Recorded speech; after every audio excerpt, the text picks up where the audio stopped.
Everybody, listen, hold on one second. This room was provided by the Iron Institute. I don't have a drink. Hold on. This was supplied by the Iron Institute. Give this man a drink. Yeah, can you pour him a couple more? Cheers to their eye. Yeah. Perfect. Okay. Cheers to your eye. Oh yeah. Yeah. When you entered the room, you all acknowledge you're going to add ARI to your will. So please remember. So here's the thing, guys. The legacy program, yeah. Look, no matter what, this is an incredible organization, and I am so inspired by everything I've seen here, and I'm so lucky to share this evening with you all, okay? Listen, and most importantly, they provided this room. Did everybody get a drink if you wanted one? Yes. All right. I'm not a wine guy. It's pretty good. I'm sorry. I don't know. Yeah, I already gave it. So we're going to start with a brief poem. Yes. This is the thinker. I want to put it over here. Anyone can have that if they don't mind. Open spit bombs, man. Here we go. Back of the beating hammer by which the steel is wrought. Back of the workshop's clamor, the seeker may find the thought. The thought that is ever master of iron and steam and steel, that arises above disaster and tramples it under heel.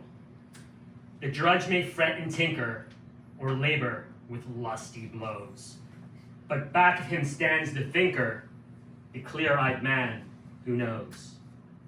For into each plower's saber, each piece and part and whole, must go the brains of labor, which gives the work a soul.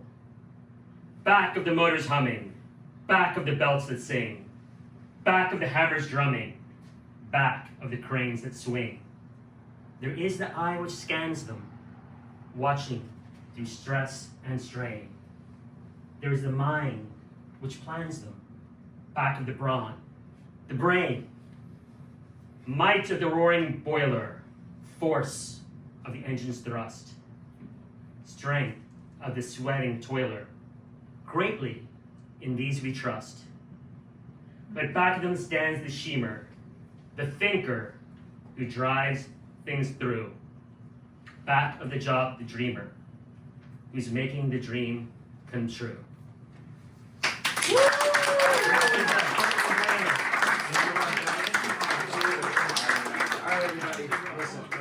Yonatan here is a good friend of mine. We knew each other before I started working at the Institute. And what I appreciate about Yonatan is his passion for art. And when he told me, I need an audience, I need a room, so I can talk about one of the greatest artists of all time, I said, Yonatan, I will move heaven and earth for you. And I think I've delivered. What do you think, folks? So listen, folks. Listen, so I'm going to give it up to Yonatan in a minute. But, you know, I just want to let you all know, like, again, like, we don't get to share moments like this often, right? So, I think last year, we were like all crowded in a pretty tight hotel room, right? It's awful. Right. Okay, so like let's like savor the moment here. Let's appreciate this. Everybody, give it up for Yonatan!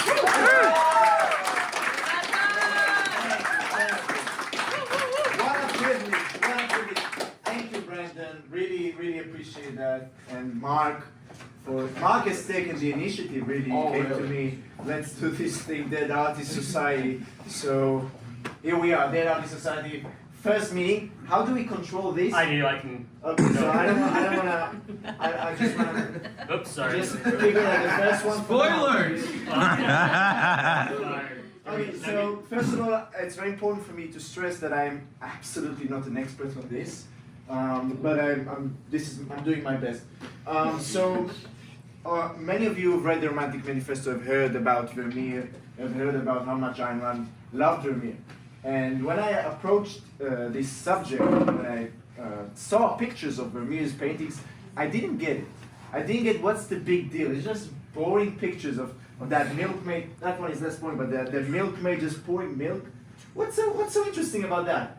And so I set out to write an article that is actually a criticism of Vermeer and saying that he's overrated. But as I was set down to writing the article, I realized that there's actually something much grander here. Is why I named it the greatest of them all. So I'll try to explain it here. I'm very ill prepared, so I'll do my best. If we can, Yeah, we can TV. start. I'm trying to. So move your It's like the no wings of the clown. Yeah, just take us to the next one. Okay. I will get So just to give you the dates, so we know where we are. Vermeer's dates are 1632 to 1675, which is, if you think about it, is crazy, right? This is super old art, and you don't go very often to go and watch like movies that are 100 years old. You do it very rarely. But there was an exhibition in Amsterdam last year, which attracted hundreds of thousands of people from all over the world. In the span of, if there's any Dutch people here who knows that, but in the span of a few months. Turn off this one. Yes, Sorry. I appreciate that. 3-4 months. Something about, Turn it off. Keep on going. we lost that. Society. It's all good. something about the art of Vermeer still attracts people. There's something about this Milkmaid. Someone else is pushing the buttons. Please stop. Yeah, there's Okay, something someone about else. her.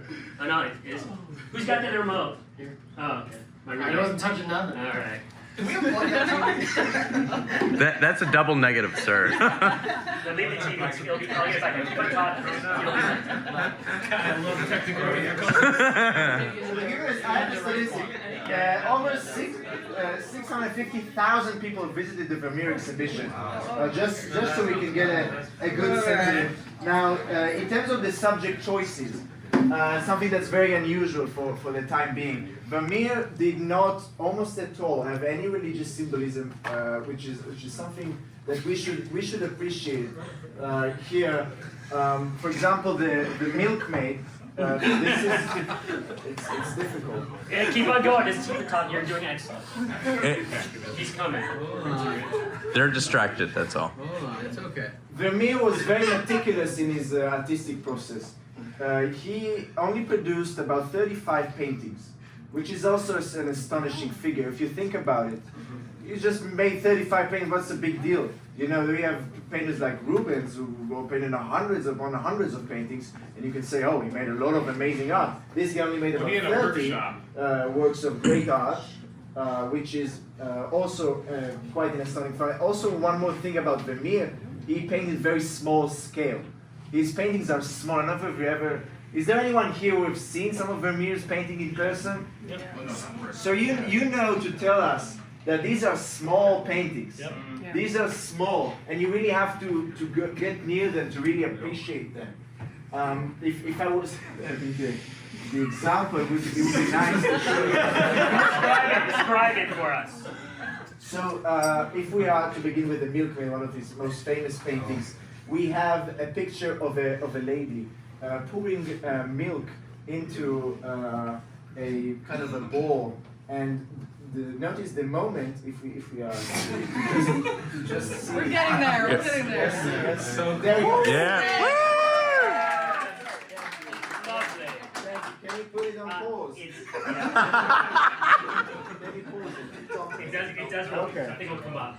So, one thing about the color. These colors are extremely expensive. Ultramarine blue, it was the most expensive color. It was made from lapis lazuli, which could only be obtained from Afghanistan. And the fact that this guy was not rich, he did not have a particularly rich patron. He in every painting of his, he made sure to get the best, most expensive colors. And one thing about the subject itself, this is a very ordinary type of thing, a daily, boring, mundane activity. What's the big deal? Well, look at her focus. Look at her eyes. Look how the precision, the subtle movements. Again, most of the Vermeer paintings with picture movement, these are all very small, meticulous movements. These are not something like a ballet dancers or something very extravagant. This is They're just human still lives. Yes, this is the human still. That's very apt, Ray. Thank you. So there is something about the appreciation of the serenity, the appreciation of these small life moments. Imagine if we are to live our lives as if every such small, minute moment matters.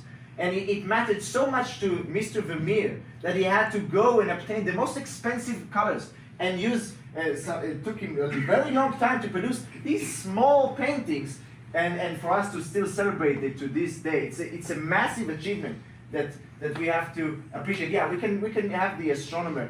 The Astronomer is another favorite among the objectivist community. This is an Enlightenment subject, an astronomer, a man of science, looking at the globe, trying to figure things out. Mr. Steinermeister, yes? Yeah, I'm wondering, so if Yes. blue was so expensive, why did you choose to paint it in blue? Because most likely she wasn't wearing blue at the time either, right? Did you just think that blue was the color to use? It was widely accepted that ultramarine blue is the fanciest color, is the most beautiful color, and this is what he agreed. This is very beautiful, and he wants every painting of him to be perfect. That is why again, I'm not an expert, but that is why I think that was the case. Yes. Can you move a little bit to the Or Yes. come on this side. Yes. I want to draw a comparison to Rembrandt. Can you move a bit forward? Yes, yes. Or do the Vanna White thing. Yeah. Or you can go back and forth around. Yeah. I want to not the Rubens, the Rembrandt. Which is The next one. okay. I got it. I think this is it coming up. Yeah. That's it. No, Or next one. No, next one, please. Oh, I see it. Yeah, it's Rembrandt. That's Yeah. Please pause here. Now, I was making the comparison between a very subtle moment to something very dramatic. Now, Rembrandt is a contemporary of Vermeer. This is from the National Gallery, Balthasar's Feast. Very, very famous painting, very beautiful, massive painting. It's pretty much the complete opposite of Vermeer. And these are two most celebrated painters from the same time. Notice the difference between them. One completely opposite in terms of scale, in terms of subject, also in terms of color. Notice the dark, the very dramatic. I forgot the technical term. Maybe you remember Dr. Schramm. Chiaroscuro. Yeah, exactly. Use of color to emphasize, to put our focus, our attention towards the horror in the face of King Balthasar, and yeah, that is and it's also big, so it's a big difference. Now, also to show the Rubens, which was the one before that, please, Mr. Mark. This is another example for it, but with a light setting, with a bright. But again, it's the same idea. And these are the three most popular painters of the time from the Dutch. So this is also massive, dramatic, chaotic. In Vermeer we have subtle precision, elegance, serenity. Can we move forward now? Yes. Mark, thank you very much for your patience. Notice this one, yes, please. What do we have here? We have two people. First of all, notice the fancy, beautiful curtain here. You see the blue and the yellows are a constant motif in Vermeer. Now, if you are to see the painter, what does he do? He's busy with a very precise, very subtle movement of the brush. And the lady, she's posing for him, so she's also very, very slow. So when I first saw Vermeer, I thought they're not moving, it's all static. But if you are to play, as Luc taught us, to put a play button, if we are to put a play button on this Vermeer painting, we are to see very, very slow movements of his hand. We are to see the lady breathing. This is what we are seeing. We are not hearing almost anything at all, right, Luc? Maybe you are hearing something different? No, Luc doesn't hear anything. what you are. Exactly. So notice that, and that takes time to get this point. I didn't get it initially. Now, yeah, let's go further. Let's see another example. Look at this one. Notice also the use of light, the use of natural light, instead of what we saw with Rembrandt, which is made up light. This light is very natural. Vermeer is about this life, is about this world, is about the even finding pleasure in the most minute, the intimate moments where we are with ourselves, where we sit down and write a letter, when we paint a picture, that is, and perhaps that is a great life lesson for us all to take from Vermeer. Let us treasure these small moments in life. Let us. What is this moment? The moment is the lady enjoying the art of painting, writing a letter very carefully. The lady here looking over the window. That is the moment. It's not nothing too grand. It's not reaching a summit of a mountain, but it is something we do every day in our lives. And I want to go. Can we go back to the Milkmaid? Milkmaid. Yeah. Shade of the road.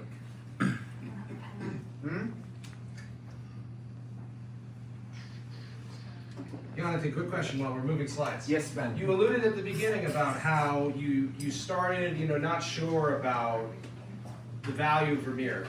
Could you talk a bit more about, that experience, like what, like the turn that occurred for you, like when you maybe like the painting you saw that you said, well, wait a minute, there's something to this. Yeah, good question. Now, yeah, there's this criticism that I've had. Vermeer is actually, what we like to say is a naturalist. He's boring. He's about just who cares about pouring milk? Nobody does it anymore anyway, but who cares about that, right? But that is exactly the point. That is exactly the point. We live a life, and our life is also filled with these moments. And perhaps we can also enjoy them. I think that is what Vermeer offers us. Perhaps we can also take things more easily, more slowly, so that we can have a more pleasurable time when we are not climbing mountains and when we are not being exposed to the wrath of God. Rubens was painting. So I think that is the subtle difference that I've come to appreciate it. Yeah, you wanted to say something? But that doesn't seem natural at all. Can we go back? Yeah, I'm reminded of Atlas Shrugged in the scene where Hugh Axton is like, flipping pancakes or Burgers. something? Burgers, the Burgers. designer. And she's describing the expertise with which she's doing it. The thing that this is capturing is her feeling of the expertise of doing it. You won't see this in real life. You cannot. Exactly. That's a This good is point. something. Yeah, There's no way you that's can see this in real life. absolutely. Absolutely. That's why it's not naturalist. Because this is elevation. I disagree. Is that true? Have you seen some of the videos of like some of those Asian guys with the like Let's not food get prep specific with- stuff? Yeah, come on. Wait, I'll reserve questions till later. Yeah. Yes. Continue. You guys are fantastic. This without no preparation. What else are we to say? But this was a really nice point. Yeah, there is elevation here. The very fact that it chose us to paint this moment is elevation. I'll go back. Yeah, please. Let me just look if I forgot something. Sorry. This is excellent. So I just told him about this 2-3 days ago, You gotta do this, man. A little talk here. In conferences, we used to have multiple art talks. You probably heard of Metaphysics in Marble by Marianne Suarez, who was Ayn Rand. She typed Atlas Shrugged for Ayn Rand. And she used to be an art historian, and we used to have lectures for days with her at conferences, where she'd go through sculpture. She knew everything about it. So, Yonatan, maybe Yeah, we can go to the end, actually. Okay. We can go to the end. I'll do a conclusion. There's no reason to. take a few Q&A. And then we can have an open discussion here. I think it would be nice. You want to have Luc touching the art too, but after a glass of wine or two. We are so privileged to have Luc in attendance. It really gives us some gravitas. To conclude, Vermeer, first of all, was a perfectionist. He was dedicated to quality, to no matter if he's gonna paint very little amount of paintings. Yeah, this one is nice. No matter if he's gonna paint a very small amount of paintings, but so long as each one is perfect, that is a virtue I think we should appreciate about him. His generosity with how he spent his money on the materials. It wasn't cheap. His elevation of the mundane into something interesting, into something exciting, into something that draws hundreds of thousands of people, millions across the world to enjoy his art for centuries. That is crazy for people just to go and look at that Milkmaid. That's insane for me. And I really do recommend whenever you are in Europe or wherever there's a Vermeer, and enjoy these amazing works. And anything else, Mark? We forgot. No, we'll go back to this. No, Brought to you by BMW. brought to you by BMW. Yeah, so I think that is it for the formal aspect. Now we can have. So wait, no, go ahead. Hold on, before we take questions, listen, folks, Yonatan, I want to thank everybody. Let's get a round of applause.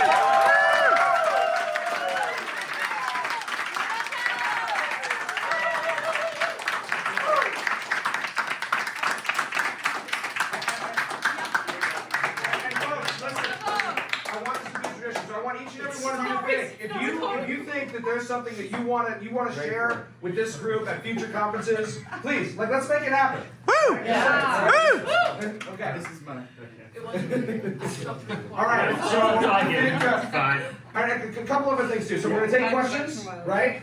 And then after questions, folks, I want to just let you know you're invited to stay as long as you like. Okay? Just so you know. Uh-oh. Uh-oh. Now we have more booze and No, alcohol. guys, I don't need to get up early. This is like the one day I get to see Sunny tomorrow. So we can hang out, and I hope you do. All right. So all right, questions. All right, Michael, He's you want got to it. say something? Yeah, so you're saying Ayn Rand thought he was the greatest?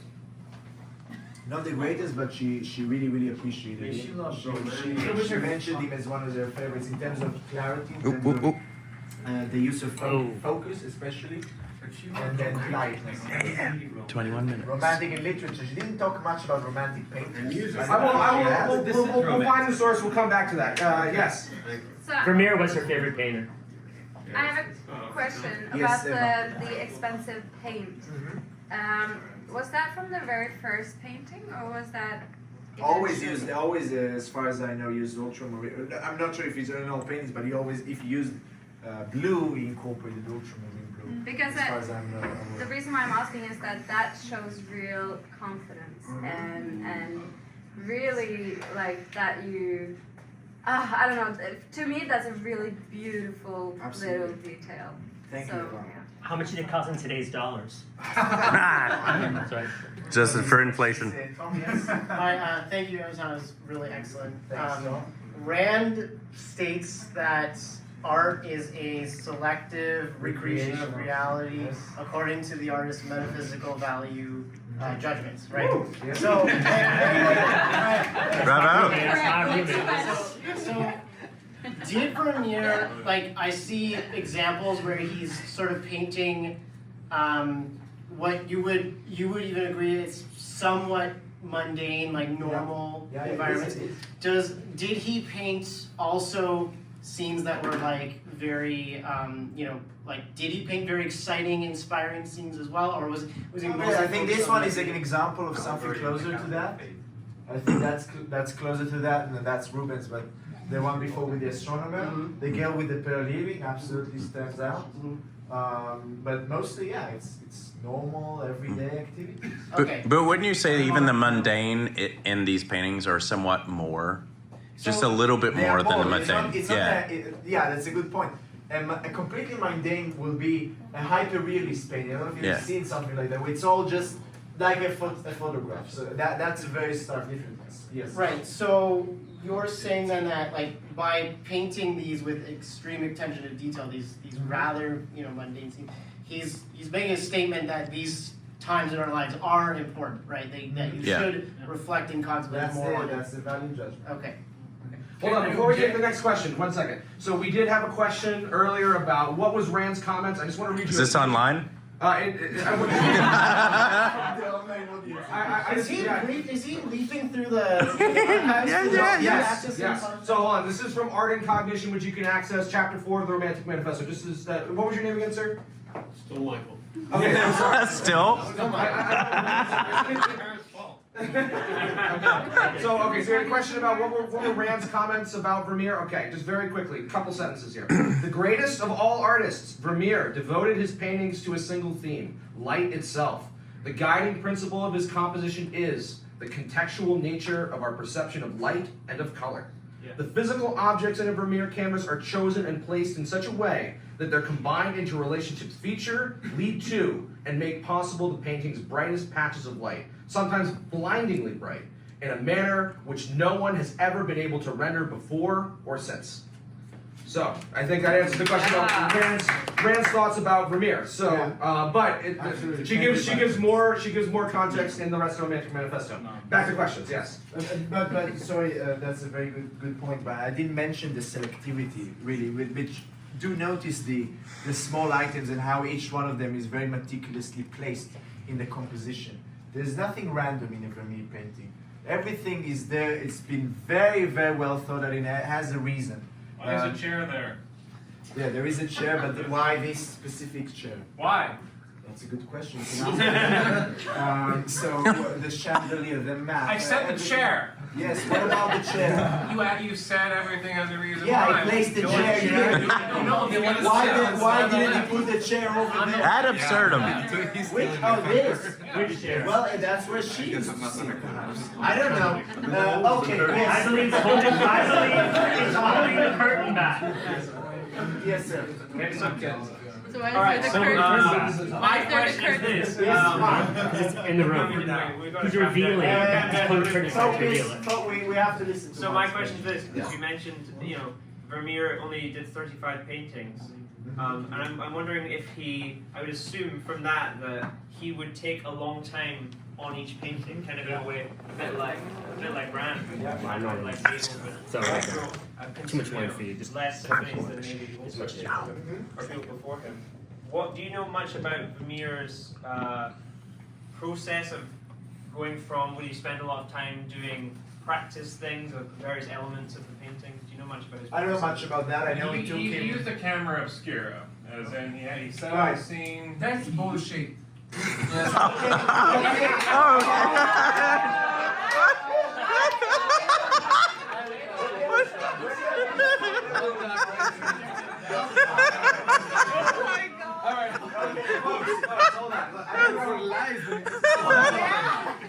Let's keep it collegial. All right? Jeez, this is okay. Come on. All right,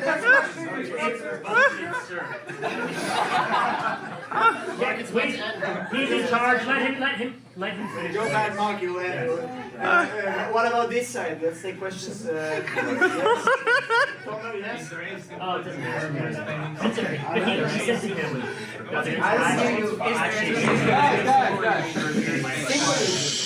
Oh, of course there is. Repeat the question, Okay, please. let's go. Can you go back to the Milkmaid? We want to see the Milkmaid. Symbolism. What's the question? He's asking about symbolism. Okay. Perhaps Luc can help I us. can't. I don't know anything about symbolism. Actually, the better with symbolism is not this one. Is Yes. the one with the two women. I think I remember something about that. Again, I'm not an expert. Okay. Yes. No, but we're enjoying. Yeah, this one. Look at the picture here, right? You have what do the Christians call it? The mother, the child, and the something. The mother's child or something. That has to do with them. Look at there's a small letter here. You see that? You see it here? She's writing a letter. This is, what do you think? This is from the previous one. She threw away, perhaps. There's another one here. She's looking there. There is symbolism here. I don't know what it symbolizes. All right, I think we have time. One last question. One more question. Yes, sir. You have the last question. Thank you. Hi, Yonatan. Long time listener, first time caller. Can you finish off by telling us a bit more about your personal journey with Vermeer? You mentioned you weren't a fan to start with, and now you're a big fan. Can you just give us what changed your mind? What was the moment where you're like, I get this now? When I sat down to write about it, when I sat down writing, when I actually went and see his art in Amsterdam, when we had a very nice conference in Amsterdam, some of you were there. So I got to see a few of his paintings. I think there are 4 of them. The Milkmaid is there, which is really a spectacular painting.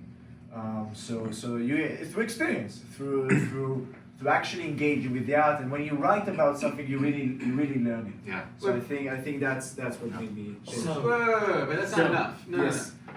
Here's the question. Hold on. You were skeptical about it, right? But you've seen it before. Yeah. No, I've not seen it before. I was skeptical without seeing it. Only pictures. But you see it on a computer. Or screen, Yeah, but right? not in person. But so, what about it? What's the difference? What did you experience in person? Because, like, what are we missing by having seen it? Well, First of all, you're missing the actual size of it. You're missing because it really has a significance when you see it. yeah, that's true. But just what was your personal experiences like having seen it? Like, what flipped for you where this is amazing? I hit the play button. That's what I did. I hit the play button and I actually saw the movement. When I saw the movement, I realized it's not static. And there's actually more to it because I just saw static things. And I think it's easy to fall for that when you see that Milkmaid is unmoving. Well, she's... So like the Luc Travers movie. actually static, but she will blink at some point, right? So there is a very subtle movement there. That I think that really counts. So you're saying you see like the next moment, when you see it in person. Yeah, you can see the milk flow. Come on in. And you can see the look. Hi, Anna. Oh my goodness.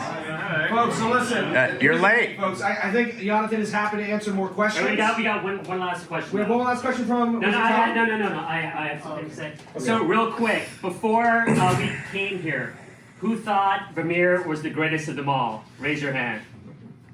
Okay, now after hearing Yonatan's stirring speech, who thinks Vermeer, or the bitter appreciation of Vermeer?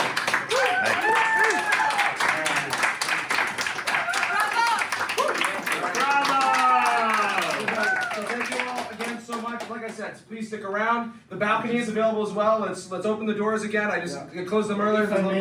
Yes, please. Yeah, you get. Yonatan gets the final word, please. Thank you again. Thank you, Brandon. Thank you, Mark. Thank you, Luc. And Just being here. For coming. With your presence, it's like manly. And if you want to, there's a full essay of what I wrote. Is just piece from the essay I wrote, so you can go to my Substack. philosophyIneedit.com and subscribe. And I have Buy Me Coffee as well, if you want to buy me coffee. And that's it. Hopefully this will become a no contradiction, right, Mark? Yes, it will be a no contradiction, and we may even have one more later on in the conference. Oh, really? Okay.